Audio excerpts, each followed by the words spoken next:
সুপ্রিয় দর্শক শ্রোতা, আসসালামু আলাইকুম। মামির হাতে রান্না চ্যানেলে আপনাদের স্বাগতম। আজকে আমি আপনাদেরকে বানিয়ে দেখাবো আলুর কিমা পরোটা। অসম্ভব মজার একটি রেসিপি। আর ফুলকো এই আলু পরোটা সঙ্গে চিকেন কিমা খুবই মজার আর অত্যন্ত সহজ একটি রেসিপি। আপনারা চাইলে এটা বিকালের নাস্তা অথবা বাচ্চাদের টিফিনেও তৈরি করে দিতে পারেন খুব অল্প সময়ের মধ্যে।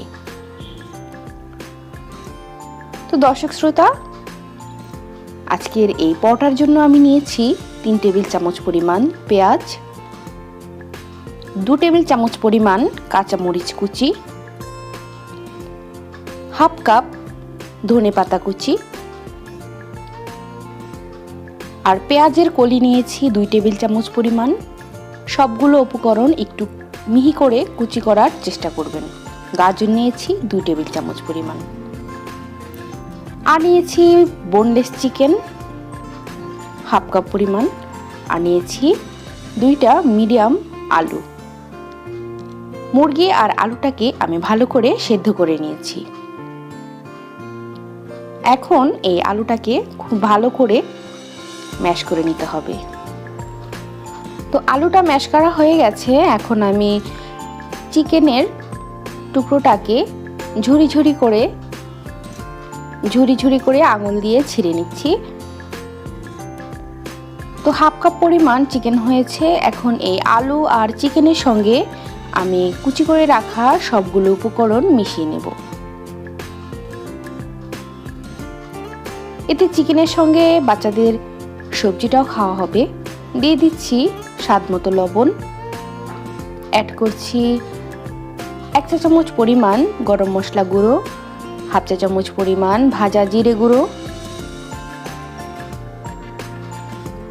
এখন এই সবগুলো উপকরণকে একসঙ্গে খুব ভালো করে মেখে নিতে হবে।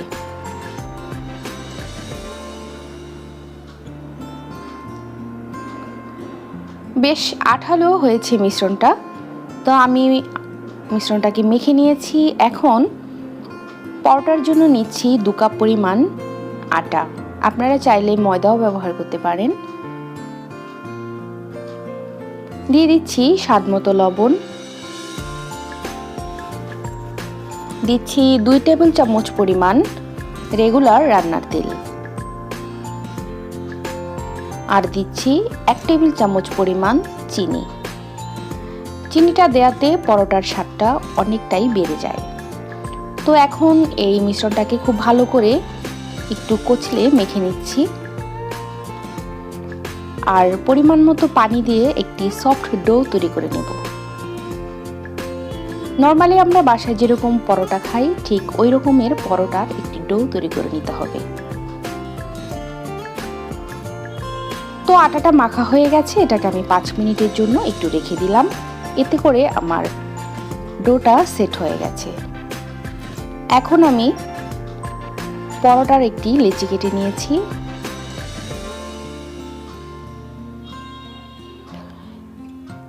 এই আলু কিমার পরোটাটা একটু ভারী হয়, তো এই জন্য একটু বেশি পরিমাণই ডো নিয়েছি। এখন হালকা একটু বেলে নিচ্ছি একটু মোটা করে। এর মধ্যে দিয়ে দিচ্ছি আলু আর মুরগির সেই মাখানো মিশ্রণটা। একটু গোল করে বল টাইপের করে নেবেন। তারপর ডোয়ের মধ্যে রেখে মুখটাকে চারদিক থেকে ঘুরিয়ে এনে বন্ধ করে দিবেন।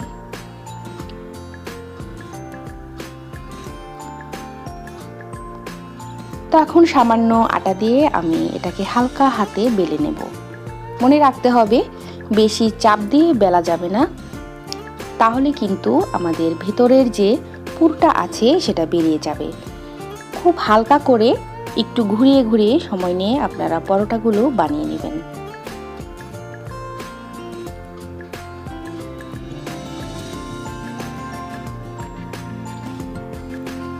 আর আপনারা যদি পাতলা পরোটা খেতে চান সেই ক্ষেত্রে আটা আর পুরের পরিমাণটা মানে ডো আর পুরের পরিমাণটা কমিয়ে নেবেন। তো দেখতে পাচ্ছেন দর্শক শ্রোতা, ঠিক এইভাবে, আর এর পুরুত্বটা ঠিক এরকম হবে। এখন আমি ফ্রাই প্যানের মধ্যে পরোটাটা বসিয়ে দিলাম। প্রথমে আমি হালকা করে একটু ভেজে নেব। প্রথমে আমি তেল দেব না।